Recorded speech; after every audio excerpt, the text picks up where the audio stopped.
2026 में असम में भी चुनाव होने हैं और कांग्रेस ने इस बार जोरहाट से सांसद, लोकसभा में पार्टी के उपनेता और 3 बार के मुख्यमंत्री तरुण गोगोई के पुत्र गौरव गोगोई को असम प्रदेश कांग्रेस कमेटी का अध्यक्ष बना दिया है। यानी उन्हें केंद्र की राजनीति से प्रदेश की राजनीति में भेजा गया है ताकि वो बीजेपी के लोकप्रिय मुख्यमंत्रियों में शुमार हिमंत बिश्व शर्मा से टक्कर ले सकें। असम में कांग्रेस का प्रदर्शन लगातार खराब रहा है और इस बार वो गोगोई बनाम विश्व शर्मा की पुरानी लगभग निजी किस्म की अदावत को विधानसभा की राजनीति में इस्तेमाल करने जा रही है। इस विषय पर बात करने के लिए हमारे साथ हैं संदीप फूकन जी, आप एसोसिएट एडिटर हैं द हिंदू में, और कौशिक डेका, आप एडिटर हैं India Today North East. Sandeep Phukan ji के पास चलते हैं। संदीप जी, आपका ट्विटर हैंडल मैं देख रहा था @few and only few can tell us कि गौरव गोगोई को दिल्ली की राजनीति से, केंद्र की राजनीति से असम की राजनीति में भेजे जाने के पीछे की कहानी क्या है, कैसे ये फैसला हुआ? पहले मैं आपको बता दूं ये फ्यू कैन मैं क्यों लिखता हूँ जी। एक्चुअली मेरा नाम तो फूकन है, संदीप फूकन जी। आप जब भी यहाँ दिल्ली में या यहाँ नॉर्थ इंडिया में जब भी आप बात करें तो ज्यादातर लोग मेरे टाइटल को, सरनेम को मिसप्रोनाउंस करते हैं, मिसस्पेल भी करते हैं। तो लेकिन एक जमाने में मैं टीवी चैनल में काम करता था, तो एक हमारे ट्रेनर आए हुए थे बाहर से, विदेश से। तो उन्होंने मुझे वो PHUKAN को उन्होंने फ्यू कैन करके बोलना शुरू किया। तो मैंने कहा तो this is a good way to वो नाम बहुत कम होगा, तो ऐसा है वो, so I'll easily get the handle of my choice। and उस टाइम मैंने ट्विटर पे यूज किया और कई जगह अभी मुझे लोग मजाक से फ्यू कैन ही बोलते हैं।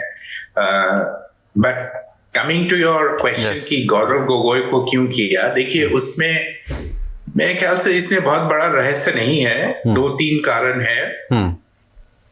बहुतों को लगा कि ये एक्चुअली डिसीजन पहले ही हो जाना चाहिए था, देर हुआ। ये लोकसभा उनकी जो लोकसभा जीत हुआ उससे जुड़ा हुआ है, क्योंकि गौरव गोगोई के जो पुराने टर्म्स थे उनका जो कॉन्स्टिट्यूएंसी था वो कोलियाबोर था, और कोलियाबोर जो कॉन्स्टिट्यूएंसी था जिसे अब अभी लोकसभा में डिलिमिटेशन के बाद 2024 में वो काजीरंगा बन गया। तो जो उनके पुराने एरिया से वो हट गए और उनको एक नया सीट लेना पड़ा, जोरहाट जो कि उनके फादर के होम टाउन है। तरुण गोगोई वो जोरहाट से आते हैं, लेकिन जोरहाट पिछले 2 चुनाव से, मतलब 2014-2019, ये बीजेपी का गढ़ था और सबको लगा कि जोरहाट में गौरव गोगोई जाएंगे तो हार जाएंगे, क्योंकि वो बीजेपी का गढ़ बन चुका था, पहली बात। दूसरी बात, उसमें चुनाव से पहले मुख्यमंत्री जी खुद वहां लगभग 1 हफ्ता रहे, चुनाव का प्रसार किया, उन्होंने बड़ा जबरदस्त कैंपेन चलाया, कई मंत्री वहां लगे। उसके बावजूद उन्होंने काफी अच्छे मार्जिन से जीता। तो ऐसा कहा जाता है, और जो कि बहुत हद तक सच है, कि यूथ वोट उनको मिला। सभी सेक्शन से मिले, लेकिन यूथ भी काफी बड़े तादाद में आए। तो देखिए, कांग्रेस को अगर वापसी करनी है तो उनके जो की वोटिंग सेगमेंट्स थे या जो वोटर बेस थे वो ऑलरेडी चले गए। 2016 से बीजेपी की सरकार है और मतलब राज्य में, और 2016 से जो कांग्रेस के जो ट्रेडिशनल वोट बैंक्स है वो है टी गार्डन ट्राइब्स, जो चाय बागान में जो काम करते हैं मजदूर, वो जो आपके वोटर्स जो मुस्लिम वोटर्स हैं, माइनॉरिटी वोटर्स, वो, और अपर असम। तो अपर असम ऐसे एक, मतलब आमतौर पे वो बोलते हैं कि whoever wins upper Assam wins the Assam election. तो अपर असम में अगर हम नॉर्थ बैंक को छोड़ भी दे तो लगभग 40 सीटें हैं, तो और अगर नॉर्थ बैंक को जोड़ ले तो 50 से भी ऊपर, 126 में से। तो मतलब आप इतने बड़े चंक में अगर आपका पार्टी कंटेंशन में नहीं है तो दिक्कत वाली बात है। मतलब almost 50% of the seats if you are not in contention, अगर आप आधे सीटों में आप कॉन्टेस्ट में ही नहीं है, लड़ाई में ही नहीं है, तो वो तो एक दिक्कत वाली बात है। उसी लिए तो देखिए, जो कांग्रेस के ट्रेडिशनल वोटर्स जो मैंने कहा था, आहोम एक आपको पता होगा कुलदीप जी, वो रूलिंग डायनेस्टी रहे हैं। आसाम को उन्होंने कई सदियों तक उन्होंने चलाया, तो उनकी रूलिंग, तो उनका किंगडम रहा है आहोम डायनेस्टी। सो मतलब 100 साल तक, 600 साल तक उन्होंने चलाया उनकी किंगडम। तो आहोम कम्युनिटी जो है वो पॉलिटिकली मोस्ट इन्फ्लुएंशियल या सबसे मजबूत या सबसे बड़ा कम्युनिटी है। वो कांग्रेस से छिटक गया, मतलब वो चले गए बीजेपी के पास 2016 के चुनाव में। चाय बगीचे में जो काम करने वाले मजदूर हैं, वो कांग्रेस का एक बहुत मजबूत वोट बैंक था, वो चले गए थे। बंगाली वोटर्स चले गए। तो कुल मिला के माइनॉरिटी बेस भी वो डिवाइडेड था। जो बदरुद्दीन अजमल साहब का जो पार्टी है AIUDF, all India United democratic front, तो बहुत सारे वोट्स उनको मिले। तो कुल मिला के कांग्रेस की स्थिति खराब है, अभी भी है। मैं अभी भी बहुत मजबूत है ऐसा नहीं बोलूंगा, लेकिन मतलब वो काफी खराब थी। तो ये एक कोशिश है कि गौरव गोगोई आहोम है, खुद भी आहोम कम्युनिटी से बिलोंग करते हैं, यूथ आइकॉन है, अच्छे वक्ता हैं, अच्छे MP है यहाँ, काफी प्रोमिनेंट और हाई प्रोफाइल MP है, डेप्यूटी लीडर है। और जोरहाट चुनाव जो कि अगेंस्ट ऑल ऑड्स वो जीतने में काबिल रहे। तो ये सारे फैक्टर्स मिला के उनको एक मौका दिया गया है कि he makes a match of it. क्योंकि आपको पता है कि आसाम के जो मुख्यमंत्री हैं वो बहुत ही हाई प्रोफाइल है, हिमंत बिश्व शर्मा, जो कि हमारे कॉलेज सीनियर भी रह चुके हैं। अच्छा। हम एक ही कॉलेज से हैं, आपको बता दें। तो और वो कॉलेज के दिनों से राजनीति करते थे। कॉटन कॉलेज से मैं भी पढ़ा हुआ हूँ, वो भी पढ़े हुए हैं, हमसे कुछ फ्यू बैचेस सीनियर थे। और जब मैं कॉलेज में था तो वो जनरल सेक्रेटरी भी थे। तो वो तब से सक्रिय है राजनीति में। तो हिमंत बिश्व शर्मा एक बहुत ही फॉर्मिडेबल ओपोनेंट है उनको, और वो कांग्रेस को भली भांति जानते हैं। लगभग 30 साल उन्होंने बिताए।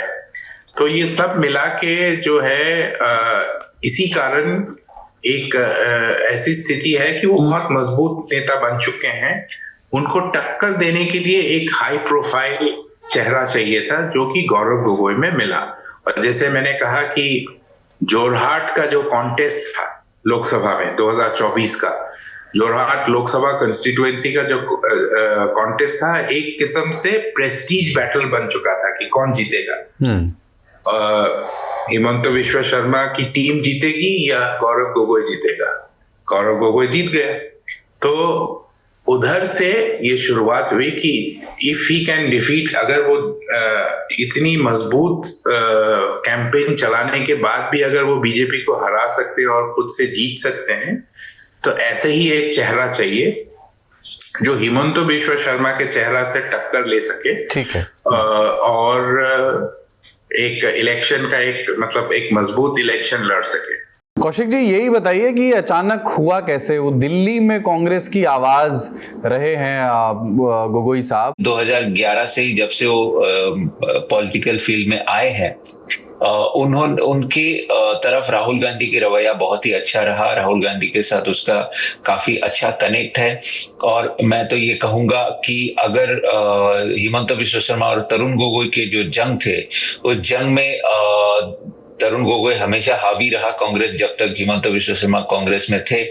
तो इसके एक अहम वजह गौरव गोगोई थे। तरुण गोगोई से भी ज्यादा गौरव गोगोई थे। और गौरव गोगोई का जो राहुल गांधी की साथ जो कनेक्ट था, और राहुल गांधी की जो गौरव गोगोई की तरफ अनुकंपा है, इन दोनों की वजह से हिमंत बिश्व शर्मा कांग्रेस में रहते हुए तरुण गोगोई को रिप्लेस नहीं कर पाए। जी, आप तो जो इसलिए जो ये आखिरी बात कह रहे हैं अभी जो आपने हाँ, कहा, इसी को मैं चाहता हूं थोड़ा सा और विस्तार से कुछ हाँ, उदाहरण समेत बताएं, क्योंकि ये जो मैं लड़ाई वही है गौरव बताने जा रहा गोगोई बनाम हिमंता बिश्व शर्मा, ये इसका एक इतिहास है। और वो तरुण हूं। जी, गोगोई 3 बार के मुख्यमंत्री रहे और हिमंता बिश्व शर्मा उनके बहुत करीबी थे, लेकिन फिर जी, पुत्र मोह आड़े आ जाता है राजनीति में, कई बार तो वैसा हुआ। लेकिन वो किस तरह की चीजें, किस तरह की घटनाएं थी जिससे वो दरार और बढ़ी? जी, जी, मैं बताता हूँ। तो गौरव गोगोई असम के राजनीति में उभर के आए 2011 में। 2011 के चुनाव से पहले वो असम पहुंचे थे। 2010 के अक्टूबर के आसपास तरुण गोगोई के थोड़ा सेहत खराब हो गए थे, उस समय ही गौरव गोगोई असम के राजनीति में उभरे। और मैंने कई दफा गौरव गोगोई के साथ कई जगहों पर ट्रैवल भी किया।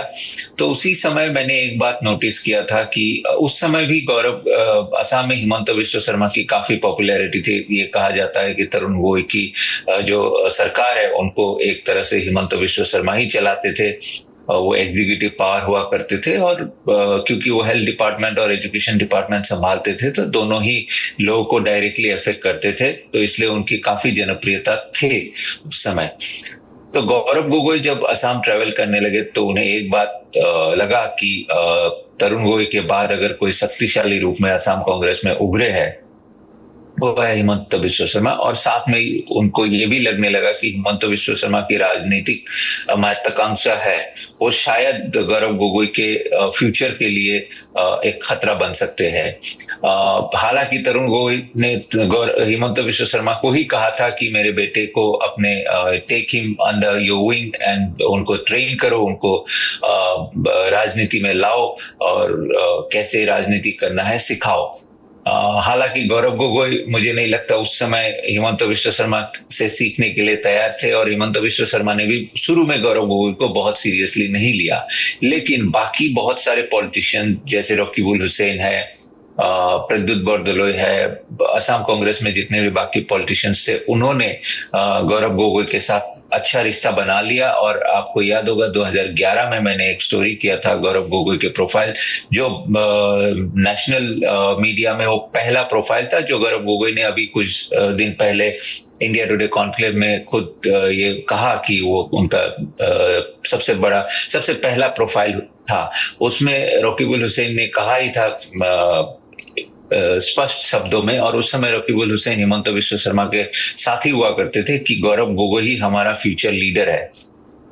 उसी पॉइंट से उस 2011 के आप समझ लीजिए अक्टूबर नवंबर के महीने से वो शुरू हो गया फ्रिक्शन, क्योंकि ये सबको लगने लगा कि यहाँ पे दो पावर सेंटर उभर रहे, दो फ्यूचर पावर सेंटर, एक गौरव गोगोई है और एक हिमंत बिश्व शर्मा है, और वहां से कॉन्फ्लिक्ट शुरू हो गया। मुझे एक किस्सा याद है, एक दिन मैं गौरव गोगोई के साथ कॉफी पी रहा था एक जगह पे, तो मैं कई सारे बातें हम कर रहे थे राजनीति के बारे में। उस समय मैं भी कुछ महीने पहले ही असम पहुंचा था असम कवर करने के लिए।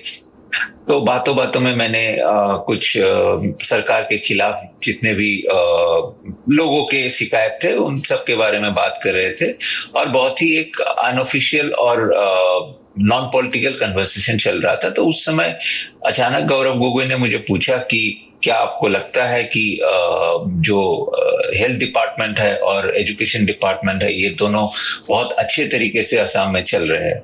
पहला 30 सेकंड के लिए तो मुझे समझ में नहीं आया अचानक ये दो डिपार्टमेंट के बारे में क्यों पूछ रहे हैं, लेकिन फिर मुझे याद आया कि ये दोनों डिपार्टमेंट तो हिमंत बिश्व शर्मा के पास है, और उस समय हिमंत बिश्व शर्मा, तरुण गोगोई या गौरव गोगोई उनके बीच कोई फ्रिक्शन है ये बात किसी को पता नहीं था, ना मुझे पता था। एक टीम की तरह ही काम चल रहे थे। लेकिन क्योंकि मैं एक जर्नलिस्ट हूँ, तो आप लोगों को पता है कि हमें एक कोई सुराग मिल जाता है तो हम उन पे काम करने लग जाते हैं। तो धीरे धीरे मैंने पता करने की कोशिश किया, बहुत सारे कांग्रेस के लोगों को पूछा, किसी ने कुछ जवाब नहीं दिया, या बहुत लोगों ने डिसमिस कर दिया। हिमंत बिश्व शर्मा से पूछा तो खुद मेरे ऊपर हंसने लगे और बोलने लगे, कहाँ क्या तुम ढूंढ रहे हो, ये तो मेरे बॉस का बेटा है, मेरा अपना है, मुझे ही उनको असम के राजनीति में इनको स्थापित करना है। तो ये सब बातें होने लगे। लेकिन मुझे यकीन था कि कहीं ना कहीं तो फ्रिक्शन है जो सामने से कोई बता नहीं रहे। आखिर में मुझे पता चला, कुछ लोगों ने चीफ मिनिस्टर्स के ऑफिस में और बाकी कुछ लोगों ने भी मुझे बताया। तो मैंने बाद में एक स्टोरी भी लिखा था कि कैसे जी। ये फ्रिक्शन उभर के आ रहा है। और वही पॉइंट से गौरव गोगोई और हिमंता बिस्वा शर्मा के बीच ये जो तकरार है वो शुरू हो गया। उसके बाद ऑफ कोर्स हिमंता बिस्वा शर्मा के भी जो राजनीतिक एम्बिशन थे कि उन्हें तरुण गोगोई के बाद सीएम बनना है, उनमें वो उस काम में वो लग गए और ये फ्रिक्शन धीरे धीरे बढ़ता गया। साथ में और बहुत लोग जुड़ गए, दो कैंप में डिवाइड हो गए और नतीजा आखिरी में ये हुआ कि हिमंता बिस्वा शर्मा कांग्रेस के निकल के बीजेपी में चले गए। लेकिन इसमें सबसे जरूरी बात है, आपको इस बात के जिक्र वो गुलाम नबी आजाद की किताब में भी मिलेंगे कि इस जंग में जब तरुण गोगोई के पल्ला भारी होने के एक अहम वजह यह था कि गौरव गोगोई और राहुल गांधी के बीच में ईमेल कम्युनिकेशन या दोनों के जिस तरह के पॉलिटिक्स या जिस तरह की बातें वो दोनों करते थे उनमें काफी सामान्यता थे और दोनों में काफी तालमेल थे। और इस वजह से तरुण गोगोई के साइड हमेशा भारी रहा। बाकी जितने भी एक्सटर्नल फैक्टर थे, सबसे ज्यादा अहम फैक्टर था गौरव गोगोई। और आज उन्होंने प्रूफ कर दिया कि राहुल गोगोई की जो सपोर्ट है उसके वजह से वो, और उनकी जो कामयाबी है, इससे पहले जितने भी कामयाबी थे उनमें आप कह सकते थे कि वो तरुण गोगोई का बेटा है, उस बात का फायदा होता है, या राहुल गोगोई के सपोर्ट है, इस बात का फायदा होता है। लेकिन जोरहाट में जो उनकी विक्ट्री है, जो जीत है हिमंता बिस्वा शर्मा के सारे इकोसिस्टम के खिलाफ, उस बात में सिर्फ और सिर्फ गौरव गोगोई को क्रेडिट जाता है। और ये बात भी मानना पड़ेगा कि पिछले 1-2 साल में गौरव गोगोई ने काफी पॉलिटिकल मैच्योरिटी दिखाई है। इस साथ में मैं और एक बात बताऊंगा, इससे पहले एक ट्विटर वॉर शुरू हुआ था गौरव गोगोई के बीच और हिमंता बिस्वा शर्मा के बीच। हिमंता बिस्वा शर्मा के पत्नी को लेके एक करप्शन का एलिगेशन लाया था गौरव गोगोई ने। उस ट्विटर वॉर में गौरव गोगोई ने जिस तरह से मैच्योरिटी दिखाया और जिस तरह से हिमंता बिस्वा शर्मा को प्रोवोक किया, ग्रेस को बिना छोड़ते हुए डिग्निटी के साथ, और इस तरह से प्रोवोक हुआ हिमंता बिस्वा शर्मा सीएम रहते हुए कि वो बाद में वो ट्विटर वॉर जो एक दूसरे के खिलाफ एलिगेशन काउंटर एलिगेशन हुए, वो हिमंता बिस्वा शर्मा की तरफ से पर्सनल हो गया। हालांकि वो कुछ समय बाद बंद हो गया, लेकिन उस ट्विटर वॉर में जीत पब्लिक परसेप्शन में, फैक्ट्स के बेस में मैं नहीं बोल रहा हूँ, पब्लिक परसेप्शन में in terms of public conduct या ग्रेस, इन सब में गौरव गोगोई की हुए थे। क्योंकि और उस ट्विटर वॉर ने और एक बात साबित कर दिया कि हिमंता बिस्वा शर्मा ने खुद गौरव गोगोई को ये स्टैच्योर दे दिया कि असम में अगर कोई उनको टक्कर दे सकता है और कोई उनके बराबरी वाला उनका राइवल की तरह अगर कोई एमर्ज हुआ है, उभर के आया है, वो है गौरव गोगोई। उसी पॉइंट से ये बात निश्चित हो गया कि असम में एक तरफ हिमंता बिस्वा शर्मा है और ओपोजिशन में कोई है जो एक फेस की तरह उभर के आया है, वो है गौरव गोगोई। साथ में गौरव गोगोई का और एक एडवांटेज ये है कि वो आहोम कम्युनिटी से है, तो आहोम लोगों का एक हिमंता बिस्वा शर्मा के तरफ एक आक्रोश है जो बहुत लोग खुल के नहीं बताएंगे इस बात से, क्योंकि उन्होंने तरुण गोगोई को रिप्लेस करके सीएम बना। साथ में अपर असम से सर्बानंद सोनोवाल सीएम हुआ करते थे, वो डिब्रूगढ़ से है। सर्बानंद सोनोवाल को भी रिप्लेस करके इन दोनों के खिलाफ जाके उन्होंने सीएम की कुर्सी ले लिया। इस बात से हालांकि आपने देखा होगा पिछले कई सालों में हिमंता बिस्वा शर्मा ने आहोम कम्युनिटी को या अपर असम की दिल जीतने के लिए काफी कदम उठाए हैं, जैसे कि लाचित बरफुकन की जो 400 इयर्स एनिवर्सरी मनाना, या सरायदेव मैदान को यूनेस्को के स्वीकृति देना, या डिब्रूगढ़ को दूसरा कैपिटल घोषित करना, और बहुत सारे ऐसे स्कीम्स लाए हैं जिससे वो ये कोशिश कर रहे हैं कि अपर असम में और आहोम के बीच उनकी पॉपुलैरिटी बढ़े या डैमेजिंग ना बने आहोम कम्युनिटी के वोट। लेकिन गौरव गोगोई की जो लेगेसी है, पिता की लेगेसी है, खुद की जो लेगेसी वो क्रिएट कर रहे हैं, इन सबसे वो एक खतरे की घंटी की तरह उभर के आया है। लेकिन ये उनके पर्सनल पॉपुलैरिटी है, ये एक कॉन्स्टिट्यूएंसी तक सीमित रह सकते, लेकिन एज ए फोर्स कांग्रेस के एक यूनिट की तरह से कांग्रेस कितने कामयाब होंगे गौरव गोगोई के नेतृत्व में, उसमें संदेह है, क्योंकि बीजेपी के ऑर्गेनाइजेशनल स्ट्रेंथ और सबसे ऊपर जो हिमंत बिश्व शर्मा के इलेक्शन लड़ने की जो मैकेनिज्म है वो काफी स्ट्रांग अभी भी है। क्योंकि आपको ये नहीं भूलना चाहिए कि अभी पंचायत इलेक्शन हुआ था कुछ दिन पहले असम में, उसमें गौरव गोगोई के कॉन्स्टिट्यूएंसी से जोरहाट से बहुत सारे ग्राम पंचायत में कांग्रेस को सफलता बिल्कुल नहीं मिली, हालांकि बीजेपी को मिल गया है। तो इससे ये हम नहीं कह सकते क्योंकि पर्सनल पॉपुलैरिटी और कांग्रेस हाईकमान के सपोर्ट से गौरव गोगोई उभर के तो आए हैं, लेकिन कांग्रेस को कितना आगे ले जा पाएंगे ये एक चैलेंज अभी भी है, क्योंकि उनके सामने हिमंत बिश्व शर्मा है जिसको आप कभी भी हल्के में नहीं ले सकते हैं। जी। इलेक्टोरल सक्सेस के लिहाज से भी कांग्रेस को एक लंबा सफर तय करना है और 2016 और 2021 के विधानसभा चुनाव के रिजल्ट्स आप देखें तो ऐसा लगता नहीं कि कांग्रेस कमोबेश एक ही जैसा परफॉर्मेंस रहा है। 2016 में 26 सीटें और उसके बाद पिछले चुनाव में 2021 में 29 सीटें, जबकि बीजेपी दोनों ही विधानसभा चुनाव में 60 सीटें लेकर के आती रही है। तो 2 गुने से ज्यादा का फर्क है जो फासला गौरव गोगोई की अगुवाई में असम में कांग्रेस को अभी तय करना है। लेकिन कौशिक जी एक चीज ये बताएं कि हमने गौरव गोगोई की बात की, थोड़ी हिमंता बिश्व शर्मा की बात करते हैं। किस तरह उनके लिए चुनाव बहुत महत्वपूर्ण है, वो पहली बार के ही का ही मुख्यमंत्रित्व काल है, पहला ही उनका कार्यकाल ये रहा, लेकिन विद इन बीजेपी वो पॉपुलर मुख्यमंत्रियों में शुमार होने लगे हैं। योगी आदित्यनाथ का नाम लिया जाता है, हिमंता बिश्व शर्मा का नाम लिया जाता है। तो और उनको एक इलेक्शन कैंपेन में भी आप देखें तो पूरे देश में बुलाया जाता है जहां वो भाषण देते हैं। ये चुनाव उनके लिहाज से कितना महत्वपूर्ण है, क्या दांव पेच राजनीतिक वो खेल रहे हैं? खासतौर से गन पॉलिसी की बहुत बात हो रही है जिसमें ये कहा गया कि इंडिजिनस लोगों को देंगे और जो कोट अनकोट शब्द है वल्नरेबल और सुदूर जगहों पर आत्मरक्षा के लिए, सेल्फ डिफेंस के लिए हथियारों के लाइसेंस दिए जाएंगे। अब इसको थोड़ा सा समझाएं कि इसको लेकर के परसेप्शन क्या जा रहा है। ये हथियारों के लाइसेंस अगर हम सरल भाषा में समझें तो किसको मिलने जा रहे हैं और ये वल्नरेबल जगहें कौन सी होंगी? देखिए, कांग्रेस के लिए और बीजेपी के लिए ये 2026 के जो चुनाव आ रहे हैं वो काफी इंटरेस्टिंग होने वाला है। एक बात मत भूलिएगा कि असम कांग्रेस में 2005 के बाद एक पार्टी उभर के आया था AUDF करके। वो AUDF के अब काफी डिक्लाइन हो चुके और 2024 के चुनाव में हमने देखा है कैसे रकीबुल हुसैन ने सबसे भारी मात्रा में 10 लाख वोट से चुनाव जीते थे बदरुद्दीन अजमल को AUDF के हेड के हरा के। इस बात से इस घटनाक्रम से एक बात साबित हो गया है कि असम में जो मुस्लिम वोट थे वो अब कांग्रेस के पीछे कंसोलिडेट हो गए हैं। और अगर 2011 के आंकड़े हम ले तो 30% मुस्लिम पॉपुलेशन है असम में। हालांकि मुझे लगता है अगर सेंसस होगा तो ये 40% क्रॉस कर जाएंगे ये आंकड़ा।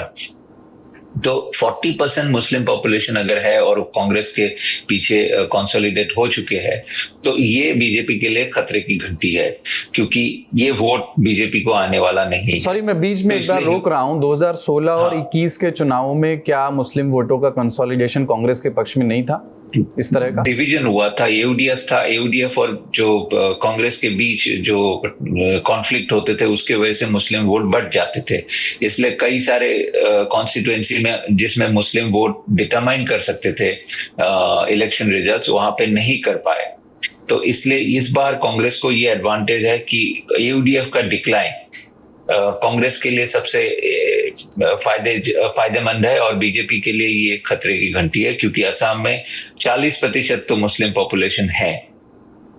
अब रही बात 2026 के चुनाव के, तो इस चैलेंज को रखते हुए हिमंत बिश्व शर्मा के जो पॉलिटिकल जर्नी है, इलेक्टोरल जर्नी है, इसमें आप लोग कह सकते हैं कि वो बहुत रेडिकल बातें करते हैं, कम्युनल बातें कर रहे हैं और इलेक्शन हिंदू मुस्लिम या बांग्लादेशी इशू या जो गन लाइसेंस की बात करें उसमें मैं आऊंगा अभी थोड़ी देर में, इन सब बातों पे इलेक्शन लड़ा जाएगा।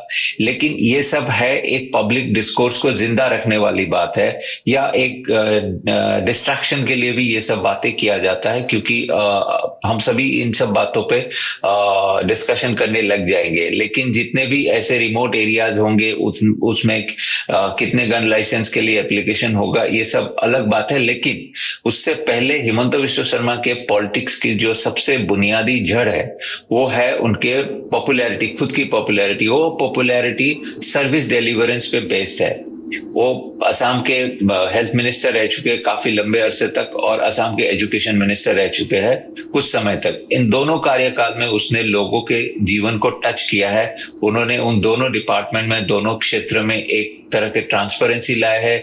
रिक्रूटमेंट में, सर्विस डिलीवरी में बहुत सारी चीजें उन्होंने स्ट्रीमलाइन किया है। और अभी भी मुख्यमंत्री के तौर पे आप गौर से देखेंगे तो काफी जो पॉपुलिस्ट स्कीम है या सोशल वेलफेयर स्कीम है लॉन्च किया है। जो अरुणोदय स्कीम है, अभी उनके मैं किंग्स कॉलेज में लंदन में एक प्रोफेसर से बात कर रहा था, वो लोग भी अरुणोदय स्कीम को स्टडी कर रहे हैं। ये जितने भी आप कह सकते हैं लाडली बहना, या महाराष्ट्र में भी जो हुआ, शिवराज चौहान ने भी जो हुआ, ये सारे स्कीम के जो ओरिजिन है वो ये अरुणोदय स्कीम है, जो 2016 के बाद वो लाया था। 2018 में सबसे पहले शुरू किया था और 2021 के इलेक्शन से पहले उसको और स्ट्रेंथन किया था। असम की एक टीम जाके मध्य प्रदेश में उन्होंने प्रेजेंटेशन भी दिया था। ये जो महिलाओं को टच करने वाले ये स्कीम है, ये स्कीम काफी स्ट्रांग है असम में, और इसकी वजह से कई लोग ऐसे हैं जो बीजेपी या हिमंता बिस्वा शर्मा के साथ है, और इकोनॉमिक फैक्टर हमेशा बाकी फैक्टर से ऊपर आ जाते हैं। साथ में उन्होंने और भी बहुत सारे ऐसे पॉपुलिस्ट स्कीम या जो लोगों को टच करने वाले स्कीम चलाए है। मैं तो ये कहूंगा कि 2021 में जो हिमंता बिस्वा शर्मा की जीत है उसमें एक बहुत बड़ा फैक्टर ये था कि बंधन बैंक के जो लोन स्कीम हुआ करते थे महिलाओं के लिए, उसमें बहुत लोग डेट में आ गए थे, उधारी में आ गए थे, और हिमंता बिस्वा शर्मा ने अनाउंस किया था कि वो वेव ऑफ कर देंगे लोन बंधन बैंक की। और ये बीजेपी के जीत में एक बहुत बड़ा फैक्टर था। बाकी जितने भी पोलराइजिंग बात हिमंता बिस्वा शर्मा करते थे या अभी भी करके आए हुए, वो एक डिस्ट्रैक्शन है, वो पब्लिक डिस्कोर्स को बाकी अहम मुद्दों से दूर रखने के लिए किया जाता है। आप कह सकते हो कि नैरेटिव सेटिंग स्ट्रेटेजी है या हेडलाइन सेटिंग स्ट्रेटेजी है। अब बात आ गई जो आप गन लाइसेंस की बात कर रहे हैं, जो दूर या माइनॉरिटी जहां पे है, या आप कह सकते हो जिस जगहों पे कुछ लोग अल्पसंख्यक है या जो लोग असुरक्षित महसूस करते हैं, वहां पे वो गन लाइसेंस देंगे। अब ये देखना होगा कि कितने लोग ऐसे गन लाइसेंस के लिए आएंगे या कितने लोग ये जरूरी महसूस करेंगे। लेकिन इस बात से लोगों में ये एक आ गया है कि एक कम्युनिटी को स्ट्रेंथन किया जा रहा है दूसरे कम्युनिटी के डर के खिलाफ। किसी कम्युनिटी के नाम नहीं लिया गया है, लेकिन सबको पता है कौन से कम्युनिटी टारगेटेड है और कौन से कम्युनिटी टारगेटेड नहीं है। तो ये एक नया स्ट्रेटेजी है, नया एक डिस्कोर्स है, क्योंकि जो बांग्लादेशी और इंडिजिनियस लोग के, स्थानीय लोग के जो कॉन्फ्लिक्ट है, उस कॉन्फ्लिक्ट के जो नैरेटिव है, वो नैरेटिव अब इतने सालों से चल के आ रहा है कि कई दफा वो नैरेटिव इलेक्टोरल स्ट्रेटेजी में कन्वर्ट होने में थोड़ा मुश्किलें आ जाते हैं, क्योंकि हर नैरेटिव का एक सेल्फ लाइफ होता है, और जब वो रेटरिक बन जाता है वो लोगों को इतना अपील नहीं करता है। तो ये अलग अलग तरीका है। इससे पहले कई बार पॉपुलेशन की बात किया जाता है, या कई बार कांग्रेस वालों को कहा जाता है कि आप लुंगी के पॉलिटिक्स करो। तो ये एक डिस्कोर्स है जिसमें आप, मैं और बहुत लोग हम डिस्कस करेंगे, बहुत सारे एडिटोरियल निकल के आएंगे, बहुत सारे स्टोरीज बनेंगे, कौन अप्लाई कर रहा है कौन नहीं कर रहा है, इन सब में डिस्कशन होगा। लेकिन इससे जो अहम मुद्दे हैं, क्या बीजेपी असम में 2026 में जीत सकते हैं, लोगों के हिमंता बिस्वा सरकार के जो पॉलिसीज है और जो भी काम है उनको लेके कितना सेटिस्फेक्शन है, क्या क्या मुद्दे हैं, कौन से रीजन में क्या मुद्दे हैं, इन सब बातों से थोड़ा सा डिस्ट्रैक्शन होता है और एक पोलराइजिंग नैरेटिव उभर के आता है। क्योंकि इस बात पे बहुत सारे ऐसे बातें अपोजिशन कैंप से आएंगे जिसपे हिमंता बिस्वा शर्मा को पब्लिक सिंपैथी मिलने की बात है, क्योंकि इस बात को जो भी अपोज करेंगे, कई दफा क्या होता है अपोज करने में वो ऐसे कुछ बातें बोल देंगे जिसका फायदा बीजेपी को मिल सकता है। तो ये एक पुरानी टेक्निक है और हिमंत बिश्व शर्मा ऐसे नैरेटिव सेटिंग में वो माहिर है। लेकिन इन सब से ऊपर उनके जो स्ट्रॉन्ग पॉइंट है, वो पहला पॉइंट है उनके सर्विस डिलीवरी और उनके परफॉर्मेंस। दूसरा पॉइंट है कांग्रेस हो या बीजेपी हो, किसी भी पार्टी में हो, जैसे भी हो, उनकी जो ऑर्गेनाइजेशनल पकड़ है या जो ग्रासरूट वर्कर्स है और कॉन्स्टिट्यूएंसी डिफरेंट लोगों के साथ, मैं लोग जब बोलता हूं तो ये फार्मर भी हो सकते हैं, वो डॉक्टर हो सकते हैं, इंजीनियर हो सकते हैं, प्रोफेसर हो सकते हैं, समाज के अलग अलग तबके के लोगों के साथ जो उनके इंटरपर्सनल रिलेशनशिप है।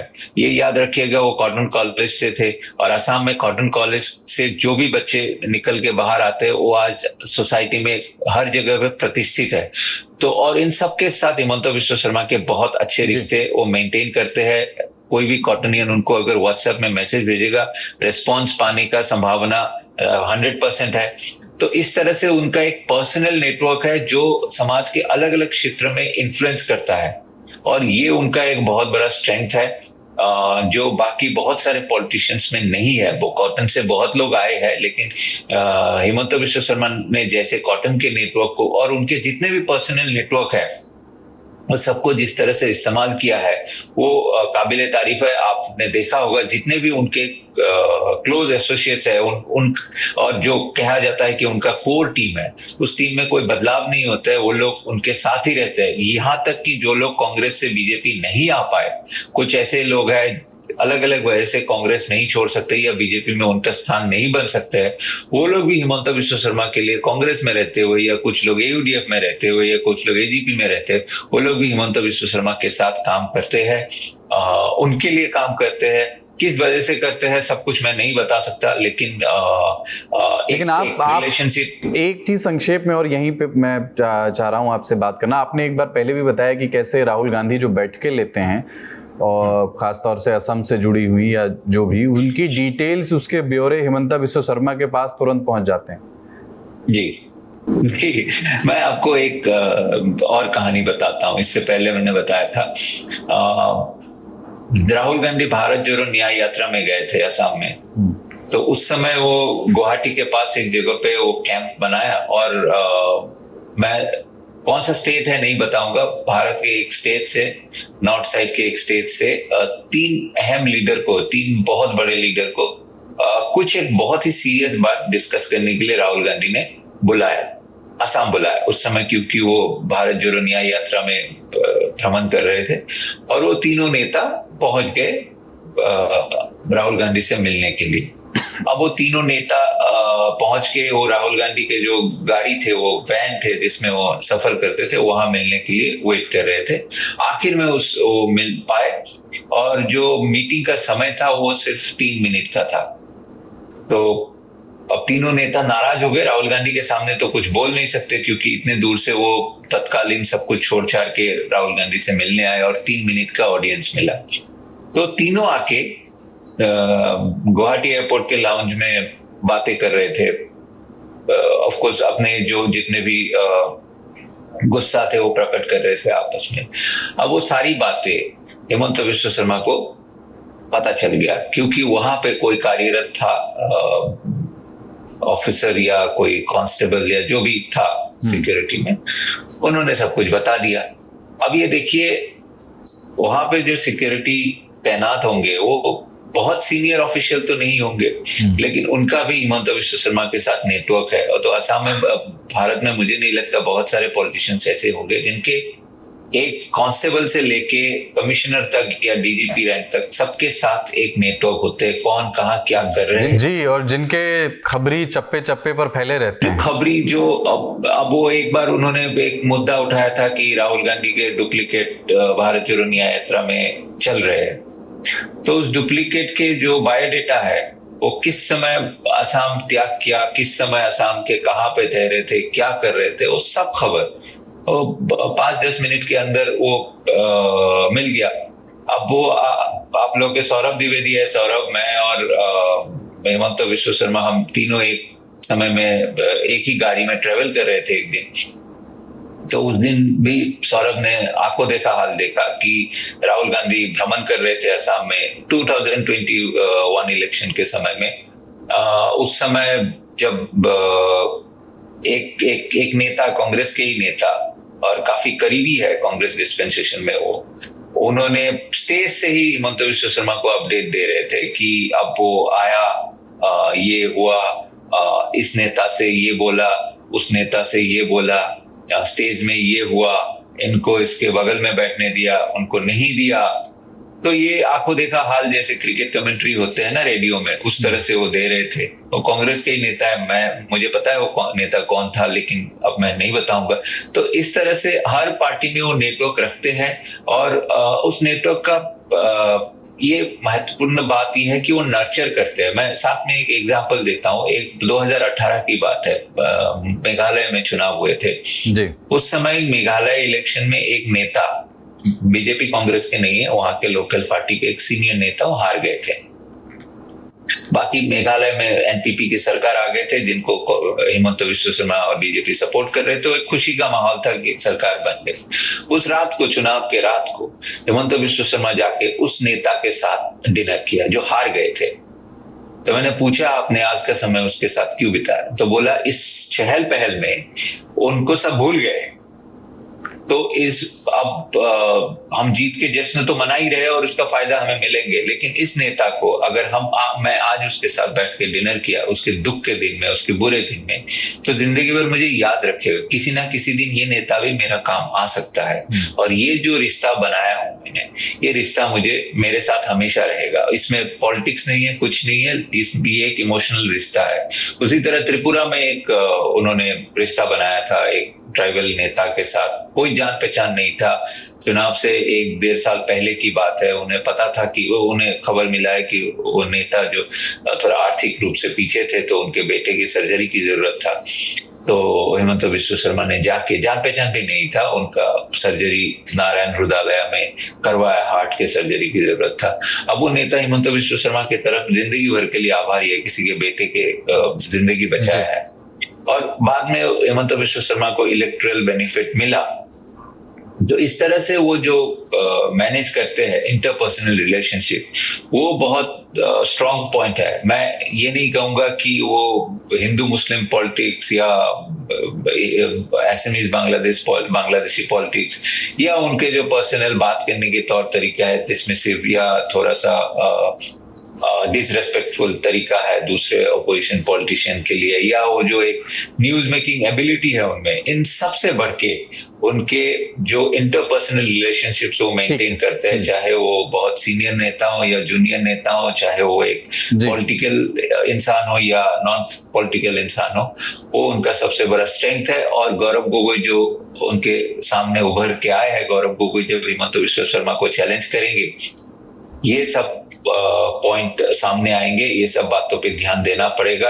हालांकि गौरव गोगोई का ये क्रेडिट है कि हिमंता बिस्वा शर्मा के इन सारे ताकतों के खिलाफ वो जोरहाट में जीत हासिल किए है, और ये मैं मानता हूँ उनके पॉलिटिकल करियर के सबसे बड़ा टर्निंग पॉइंट है और काफी काबिले तारीफ है।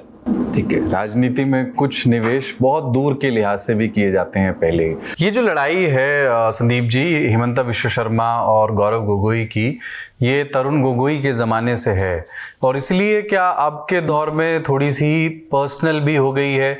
क्योंकि मैं ख़ास तौर से जिक्र करना चाहता हूँ कि हिमंता बिस्वा शर्मा आज से नहीं, पहले से आरोप लगा रहे हैं कि जो ब्रिटिश मूल की पत्नी है गौरव गोगोई की, उन पर वो इतना संगीन इल्ज़ाम लगाते हैं कि उनके आईएसआई से संबंध रहे, उन्होंने कैसे ऑर्गेनाइजेशन में, वो क्लाइमेट चेंज के लिए काम करती थी, बट आरोप ये है कि वहाँ पर पाकिस्तान के पूर्व योजना सलाहकार भी काम करते थे और उनके अच्छे रिश्ते हैं आईएसआई से। इस आधार पर वो आरोप लगाते हैं। जवाब में गौरव गोगोई ने भी एक आरोप हिमंता बिस्वा शर्मा की पत्नी पर लगाया करप्शन का, कि इनकी ही सरकार में, सरकार की ओर से अतिरिक्त फंड्स जो हैं सब्सिडी के नाम पर एक कंपनी को मिले जिसमें वो डायरेक्टर थी। उस आरोप को जाहिर है हिमंता बिस्वा शर्मा ने खारिज किया। पर ये जो नैरेटिव है जिसमें दोनों नेताओं ने एक दूसरे की पत्नियों पर संगीन इल्जाम लगाए, पब्लिक परसेप्शन इस नैरेटिव को लेकर के क्या है? मतलब जनता क्या इस बारे में बात करती है क्या कि ये इतनी पर्सनल किस्म की फाइट हो चुकी? नहीं, जैसे आपने कहा कि पर्सनल किस्म की फाइट दोनों तरफ से ही है, सिर्फ एक तरफ से नहीं है जी।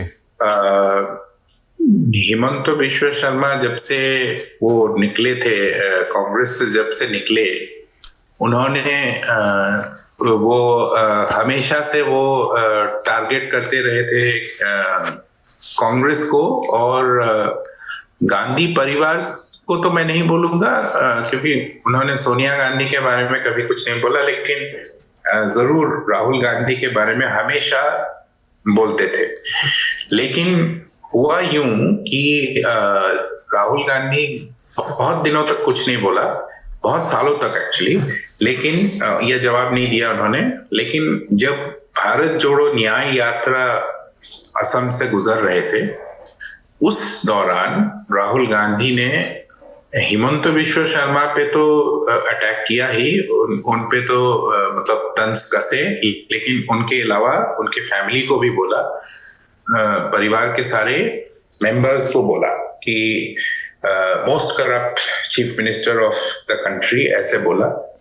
और उसके बाद फैमिली को भी उसमें ड्रैग इन कर लिया, जिसके चलते चीफ मिनिस्टर ने उन्होंने बयान दिया कि आपकी लड़ाई, पॉलिटिकल लड़ाई मेरे से है, मेरे फैमिली को मत ड्रैग कीजिए। लेकिन तब से जो बात बिगड़ा कुलदीप जी, उसके बाद ये चलता गया। उसके बाद ये कभी ऐसा कभी नहीं हुआ कि नॉर्मल, वो पर्सनल, बहुत पर्सनल अटैक्स हुए उसके बाद दोनों तरफ से। और ये एक मैं तो ये भी कहूंगा कि जो गौरव गोगोई ने कल या परसों प्रेस कॉन्फ्रेंस किया, और जबकि उन्होंने बोला कि हाँ मेरी वाइफ क्लाइमेट चेंज में काफी मशहूर एक्टिविस्ट है, वेल नोन है, अच्छे ऑर्गेनाइजेशन से वो जुड़े रहे हैं, और उस संदर्भ में उन्होंने 1 साल वहां रहा था। और उस दौरान एक बार मैं भी गया था, 2012-13 की बात को बोल रहे थे। लेकिन बात ऐसी है कि उन्होंने जब चीफ मिनिस्टर ने जब शुरुआत की थी, तो उस टाइम उन्होंने कुछ बोला नहीं था। देखिए, हर चीज का एक कॉन्टेक्स्ट होता है कुलदीप जी। ये जो पर्सनल अटैक्स हुए, वो उस दौरान हुए जब असम में पंचायत इलेक्शंस होने वाले थे।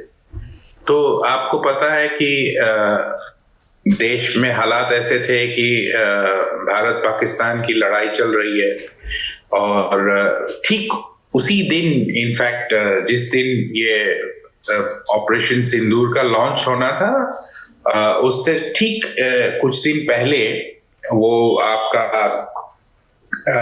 वो जो एक वॉलंटरी क्या था, वो सिविल डिफेंस जो एक अभ्यास करने वाले थे, एक मॉक ड्रिल्स करने वाले थे।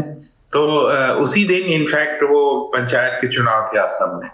तो उससे पहले जो कैंपेन था, वो कैंपेन बहुत ही तीखा कैंपेन चला, बहुत पर्सनलाइज्ड हुआ, और पाकिस्तान उसमें बहुत बार उछाला गया उस दौरान। लेकिन क्योंकि ये मैं समझता हूं कि गौरव गोगोई ने जानबूझ के, या मतलब एक सोची समझी रणनीति के तहत वो उन्होंने कुछ बोला नहीं, क्योंकि मुझे लगता है कि वो उनको लगा होगा कि अगर वो बोलते कि मैं 12 साल पहले मैं गया था, तो बात को और वो और आगे बढ़ता, तो और आगे मतलब वो एक कैंपेन का हिस्सा बन जाता। तो वो उन्होंने एक साइलेंस रखा, और 2-3 दिन पहले जब एक प्रेस कॉन्फ्रेंस हुआ, तो उस प्रेस कॉन्फ्रेंस में उन्होंने उनको सवाल पूछा गया, और वो प्रेस कॉन्फ्रेंस किस पे हुआ? वो प्रेस कॉन्फ्रेंस इलीगल माइनिंग पे हुआ, और सीधा सीधा उन्होंने निशाना दोबारा मुख्यमंत्री पे दागा उसी प्रेस कॉन्फ्रेंस पे कि ये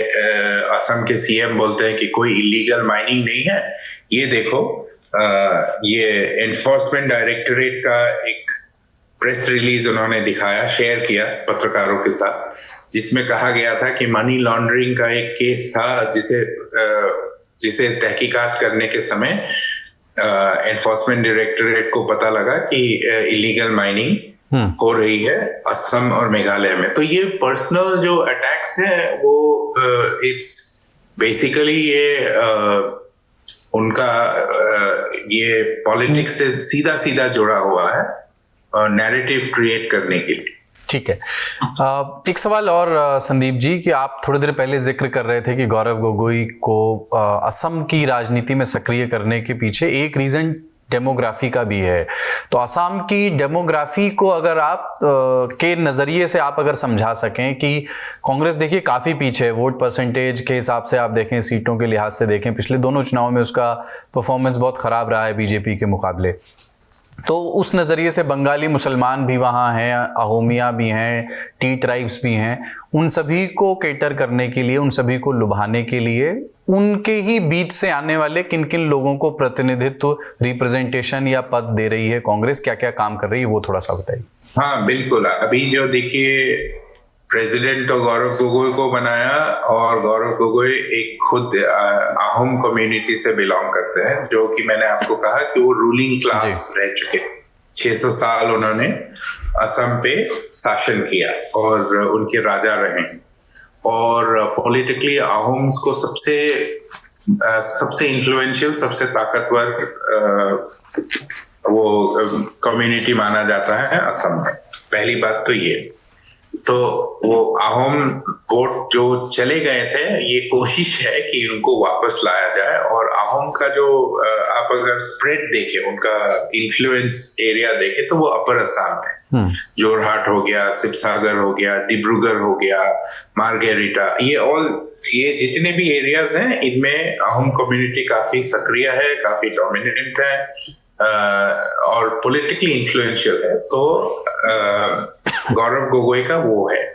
फिर रोजलिना तिर्की, वो टी ट्राइब से है, वो भी एक बहुत इंपॉर्टेंट टी ट्राइब जो है, ट्रेडिशनली हमेशा कांग्रेस के वोटर्स रहे हैं, लेकिन 2014 में पहली बार बीजेपी की तरफ गया, और उसके बाद लगातार हर इलेक्शन में जो चाय बागान में काम करने वाले टी ट्राइब्स हैं, जिसे हम लोग असमिया में साह जनगोष्ठी बोलते हैं, तो वो पूरा चला गया बीजेपी के पास। तो उनको वापस लाने का एक कोशिश है कि उनके बीच में से वो दिया है।